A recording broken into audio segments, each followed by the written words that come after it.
Good morning, traders. Welcome to today's market review. This is Razak, Senior Trading Strategist here at CMTrading.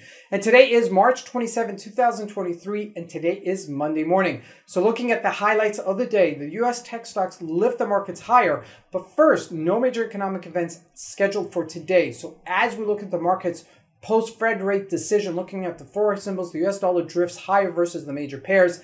And as we look at the indices, the NASDAQ looking for a breakout, while the Dow Jones rallies back to its resistance-ish level. Now looking at commodities, gold sells off at $2,000 at resistance, and oil pretty much unchanged. Now as we look at the tech stocks, it's specifically Microsoft and Facebook that are lifting up the markets. And lastly, looking at cryptocurrencies, Bitcoin holding on to its gains and reluctant to sell off. So let's take a look at the markets and see what we can expect from today's trading.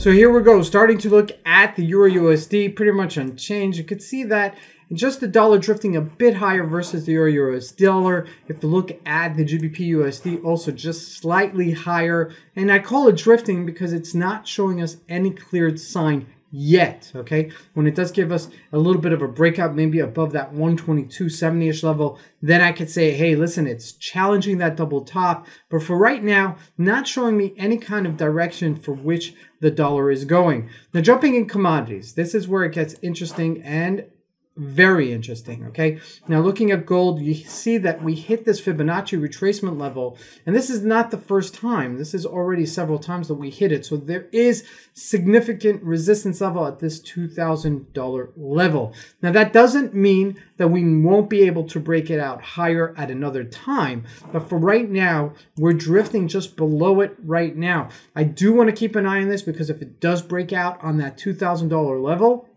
we could see it hit 20, 21, 2200 even. Okay, I do believe that because there's some significant amount of volume that is followed up here. So I don't want to celebrate this, that it's going to correct itself back to that 1800 level. Now looking at crude oil, we're trading at $69 a barrel, a little bit of a comeback last week after we faltered down to $66, even lower before the week before at $64, but pretty much unchanged. There is significant resistance level at that $70, so just keep aware of it. Now looking at the US markets, first starting at the Dow Jones, rallying back from that 31,900 up to 32,570, coming back from the dead, so to speak, okay, as it's showing some strength here on the upside. This may be an indication the markets are drifting higher, okay, so keep that in mind as we go into today's session. Now looking at the NASDAQ, this really looks like it's consolidating and showing that wedge formation at that top of that range. Okay, there's that limit and there's that wedge. It looks like a wedge formation, and that usually is a indication that's going to be a breakout. Now, I do want to see the stocks specifically that are going to show us that breakout over there. So keep this in mind. Now, looking at which stocks, Facebook just keeps on inching higher. That means there's money being put into this on a regular basis. Okay, this doesn't just mean that it's just rallying and rallying and rallying without, money being put in. There is money being put in here, and if we look at a weekly, our next real resistance-ish level is right there at 207, as we've hit this once before. 207 to 226 is resistance level on a weekly basis. Okay, so just keep that in mind as we get closer to that 200-day moving average. Now looking at Microsoft, that's another one that's been strong, 280, and the point here is that it's closing at its highs.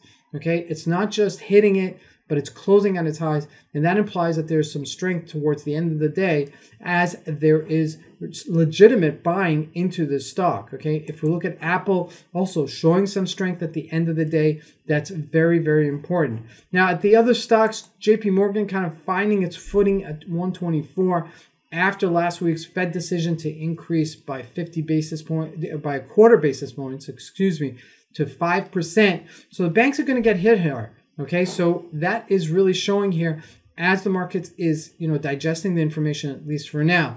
Now, lastly, looking at Bitcoin, this is where it gets really interesting. 27,886. We've faltered at 28,800, which is 1,000 points off, but it's there. It wants to take it higher, but it's got to just break it out. Once it breaks it out, we could see it go back to 35,000. Just keep an eye on this because this will have some movement either to the upside or the downside. I'm not going to be biased on the upside, but it does look very strong here and just hanging out.